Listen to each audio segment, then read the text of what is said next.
అండి నేనండి మీ పుణ్యవతిని. ఈరోజు ఉల్లిగడ్డ పులుసు పెట్టుకుందాము.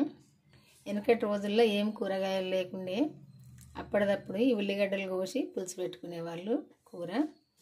ఈరోజు నేను ఈ పాతకాలం వంటే ఉల్లిగడ్డ పులుసు పెడదామని పెడుతున్నా. ఉల్లిగడ్డలు, చింతపండు, ఈ 2 ఉల్లిగడ్డలకు తగినంత చింతపండు, కొత్తిమీర, మెంతి, కరివేపాకు. ఇప్పుడు ఉల్లిగడ్డ పులుసు ఎట్లా చేస్తే టేస్ట్గా ఉంటుంది అన్నది చూద్దాము. ఫస్ట్ అయితే చింతపండును కొంచెం వాటర్ వేసి కడిగి నానబెట్టుకుందాము. ఈ ఉల్లిగడ్డలు కడిగి వేసుకుందాము. ఇప్పుడు నూనె పోసుకుందాము.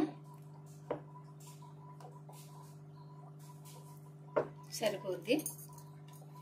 నేను వండే కూరకు ఒక గరిటెడు అయింది ఈ నూనె.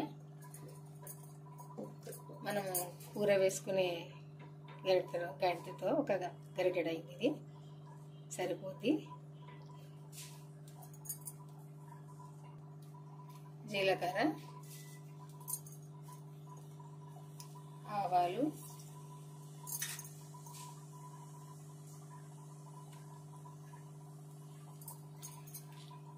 ఎండుమిర్చి వేసుకుందాము. ఎండుమిర్చి,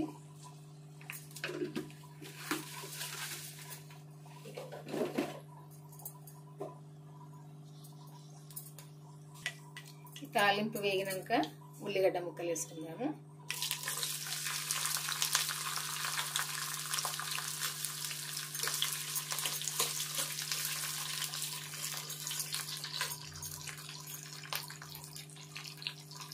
పసుపు వేసుకుందాము.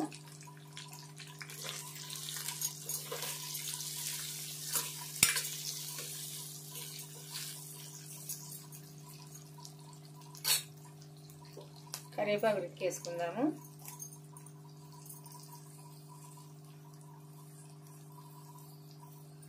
మెంతి వేసుకుందాము. ఇప్పుడు మెంతి కూర కూడా వేసుకుందాము.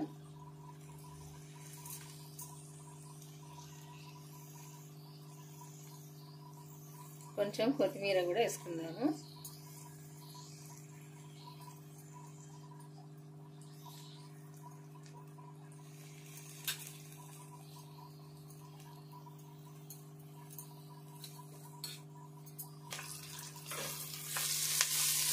ఈ ఉల్లిపాయ, ఈ కరివేపాకు, మెంతి కూర ఇవన్నీ కూడా మంచిగా దగ్గరికి వేగాలి.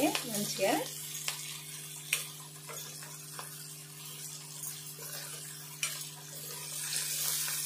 ఎప్పటికీ కోడిగుడ్ల పులుసే, ఆలుగడ్డ పులుసే కాకుండా, చామగడ్డ పులుసే కాకుండా ఈ ఉల్లిగడ్డ పులుసు కూడా పెట్టుకొని చూడండి. వెనకటి వాళ్ళు అయితే ఉల్లిగడ్డ పులుసు అయితే ఎప్పటికి పెట్టుకునే వాళ్ళు కూరగాయలు లేక.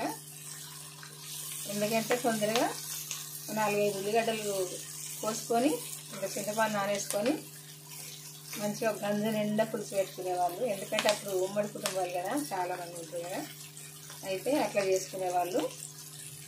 చాలా కమ్మ ఉంటుంది ఈ ఉల్లిగడ్డల పులుసు.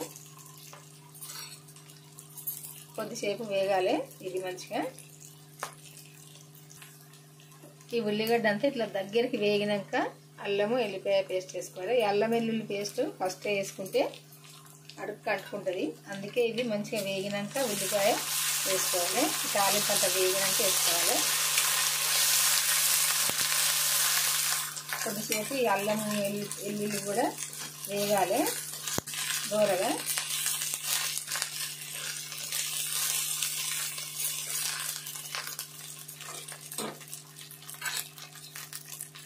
సాల్ట్ వేసుకుందాం. ఇప్పుడు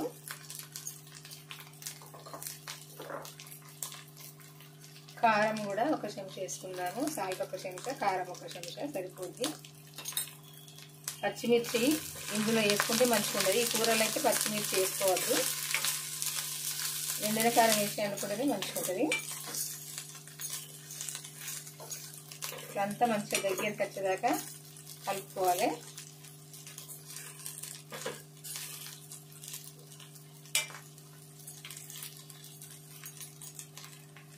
ఇట్లా వేగాలి. వేగినాక ఇప్పుడు చింతపండు సూపు పోసుకోవాలి.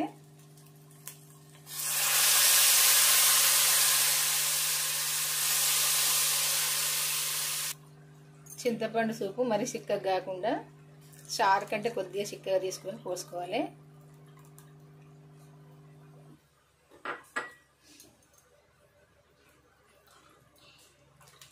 ఇట్లా చిక్కగా ఉంటే సరిపోద్ది.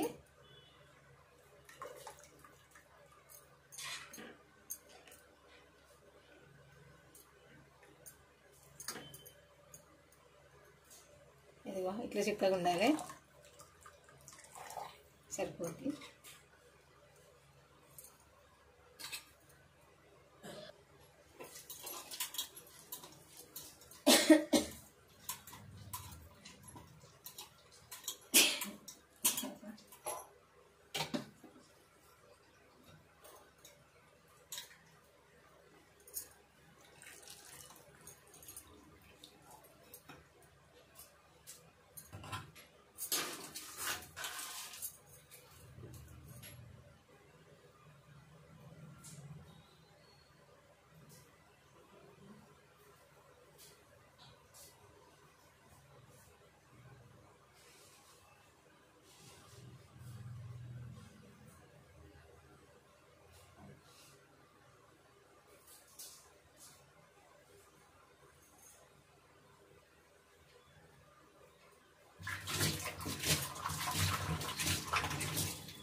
ఈ చింతపండు సూపు ఇట్లా ఉడకంగా కొంచెం మనం వేంపిన ధనియాల పొడి వేసుకోవాలి. వేంపింది వేసుకుంటే మంచిగా టేస్ట్ ఉంటుంది.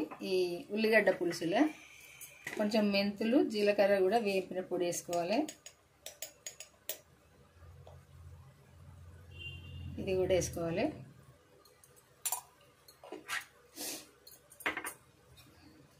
ఒక్కసారి కలుపుకుందాము.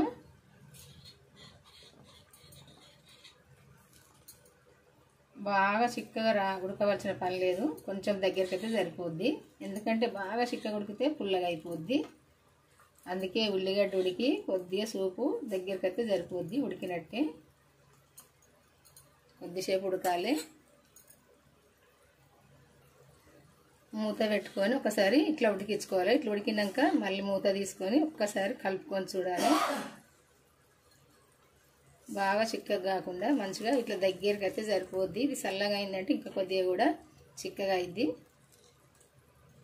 ఇప్పుడు కొత్తిమీర వేసుకుందాము. కొత్తిమీర వేసినాక కూడా కొద్దిసేపు ఉడకాలి. అప్పుడు ఇంత వేసినాం కదా మనం కొత్తిమీర, ఇప్పుడు కూడా ఇంత వేసుకుందాము, అవసరం లేదు.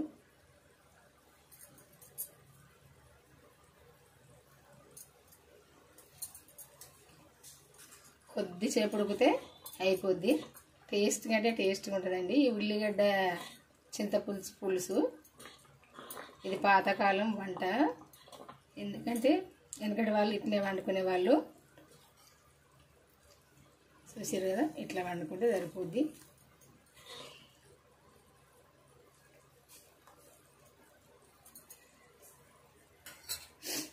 కొంచెం అయితే చిక్కగా అయింది. ఈ వంట మీకు నచ్చింది అనుకుంటా. మీరు కూడా ఒక్కసారి ఇట్లా చేసుకొని చూడండి. ఫస్ట్ అయితే లైక్ చేయండి. చూసి లైక్ చేసి మన ఛానల్కి అయితే వెళ్ళి సబ్స్క్రైబ్ చేసుకొని వాళ్ళంటే వీడియోలు అయితే చివరి దాకా చూడండి. మన ఛానల్కి వెళ్ళి నేను పెట్టిన వీడియోలు మీరు కూడా చేసుకోవచ్చు. ఎట్లా చేసుకోవాలన్నది చూసినప్పుడే తెలుస్తుంది కదా. అందుకే చూడండి, చూస్తే మీకు తెలుస్తుంది. మీరు కూడా వండుకోవచ్చు. మీకు తెలిసిన వాళ్ళకైతే తొందరగా షేర్ చేయండి. షేర్ చేసి వాళ్ళు కూడా చేసుకుంటారు చూసి. ఎందుకంటే కమ్మగా ఉంటుందండి ఇట్లా వండుకుంటే. ఉల్లిగడ్డ పులుసు, తెలంగాణ ఉల్లిగడ్డ పాతకాలం పులుసు ఇది. వెనకటి వాళ్ళు నానమ్మ అమ్మ కూడా వండేది ఇట్లా. ఎందుకంటే ఏం కూరగాయలు బిడ్డ తొందరగా ఇదైతే అయిద్ది అని 4-5 ఉల్లిగడ్డలు కోసేది, ఇంత పులుసు పెట్టేది. ఇట్లా చాలా టేస్ట్గా ఉండేది, కమ్మగా. అందరం తిందుము ఇష్టంగా. ఇట్లా ఉంటుందండి ఉల్లిగడ్డ పులుసు. స్టవ్ ఆఫ్ వేసుకుందాం. ఇప్పుడు చిక్కగా అవుతుంది. అయిపోయినట్టే కూర వండడం అయితే. ఇక ఇట్లా చిక్కగా అయితే కొద్దిగా చల్లగా అయితే ఇట్లా చిక్కగా అయింది. చూసారు కదా, చిక్కగా అయింది కదా. ఇట్లా ఇంకా చల్లగా అయితే ఇంకా చిక్కగా అయింది, మరీ చిక్కగా మంచుకుంటుంది. అందుకే కొంచెం సూప్ ఉండాలి, చింతపులుసు సూప్ ఇట్లా పుల్ల పుల్లగా పులుసు ఉండాలి, ఉన్నప్పుడే మంచుకుంటుంది. బాయ్ అండి, ఉంటా మరి, మళ్ళీ వంటతో కలుద్దాము. ఈరోజు అయితే ఈ వంట మీ అందరికీ నచ్చుతుంది, కంపల్సరీ చూడండి. చూసి అయితే మీరు లైక్ చేసి మన ఛానల్కి అయితే వెళ్ళి చివరి దాకా చూడండి, మీకు తెలిసిన వాళ్ళకి కూడా షేర్ చేయండి. ఉంటా మరి.